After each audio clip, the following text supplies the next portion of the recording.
semua, perkenalkan saya Eka Devi Nur Safitri, praktikan golongan B3, Praktikum Genetika Pertanian dengan NIM 204623447PN1677. Di sini saya akan menyilangkan antara tanaman terong lalap dan tanaman terong ungu.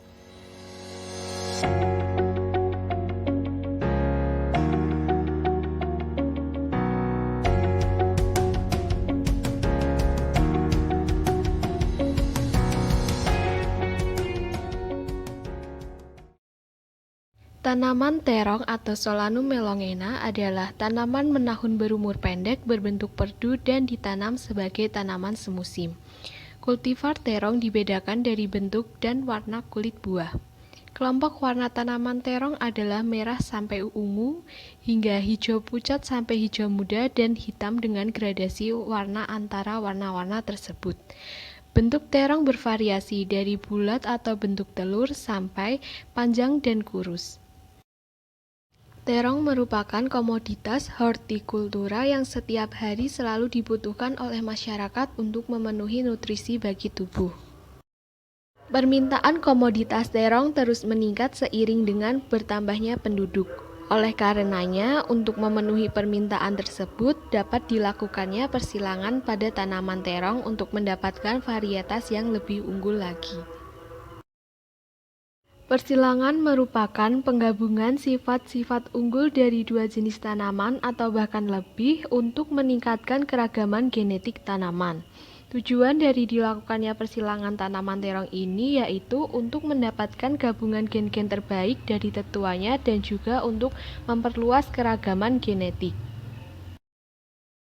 Terong merupakan tanaman dengan tipe penyerbukan sendiri. Bunga terong mekar pada pagi hari dan akan berlangsung selama 1-3 hari. Persilangan dilakukan di Desa Jatirejo, Sendangadi, Melati, Sleman, Yogyakarta selama 2 hari, yaitu pada hari Minggu dan hari Senin tanggal 16 sampai tanggal 17 Mei 2021. Tahap pertama dalam sebuah persilangan yaitu tahap persiapan. Tahap persiapan dilakukan untuk menyiapkan peralatan yang dibutuhkan seperti pinset, jarum, spidol, label, plastik, dan tali rafia. Kemudian menentukan tetua jantan dan tetua betina. Dalam persilangan kali ini, tanaman terong yang dijadikan tetua jantan adalah tanaman terong lalap dan yang dijadikan tetua betina adalah tanaman terong ungu. Bunga tetua jantan yang dipilih adalah bunga yang telah mekar karena bunga yang mekar menunjukkan bahwa serbuk sarinya telah matang. Sedangkan bunga tetua betina yang dipilih adalah bunga yang masih kuncup untuk menghindari jika bunga tersebut telah melakukan penyerbukan sendiri. Tahap kastrasi dan tahap emaskulasi dilakukan bersamaan pada tanggal 16 Mei 2021 di sore hari sebelum dilakukannya penyerbukan. Tahap kastrasi merupakan tahap membuang bagian bunga yang tidak digunakan, misalnya mahkota bunga, kelopak bunga, dan daun tanaman yang tidak diperlukan dalam proses persilangan.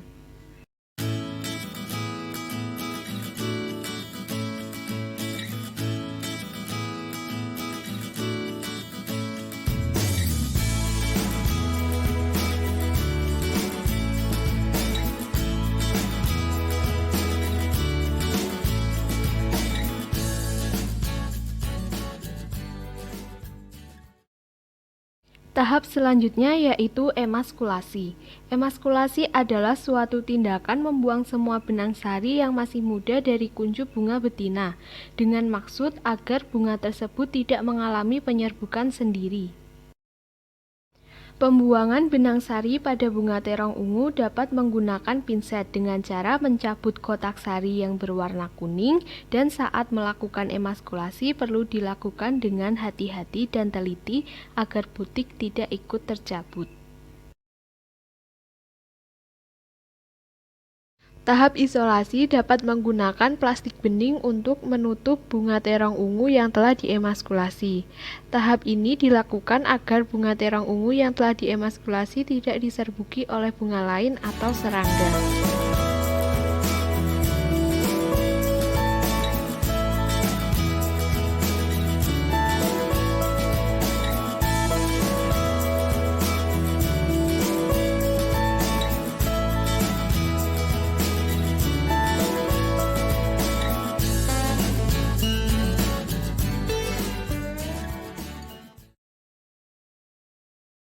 Tahap selanjutnya adalah tahap penyerbukan. Tahap penyerbukan merupakan tahap paling penting dalam proses persilangan. Penyerbukan merupakan proses jatuhnya benang sari ke kepala putik. Proses penyerbukan dilakukan pada keesokan harinya di pagi hari pada tanggal 17 Mei 2021. Penyerbukan dilakukan dengan cara memecah kotak sari tanaman terong menggunakan jarum pentul agar kotak sari pecah dan mengeluarkan serbuk sari. Serbuk sari kemudian ditempelkan pada kepala putik agar terjadi penyerbukan.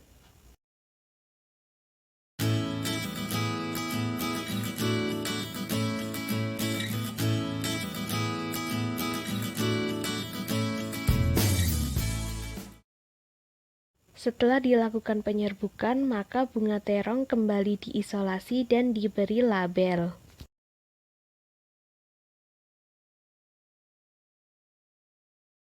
Satu minggu setelah melakukan persilangan, maka bunga terong yang telah disilangkan dicek apakah bunga tersebut berhasil atau gagal.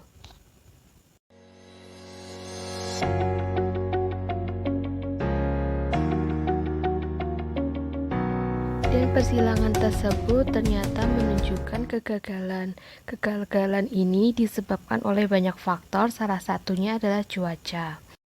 2 hari setelah melakukan persilangan, hujan turun seharian dan hal itu menyebabkan persilangan menjadi gagal.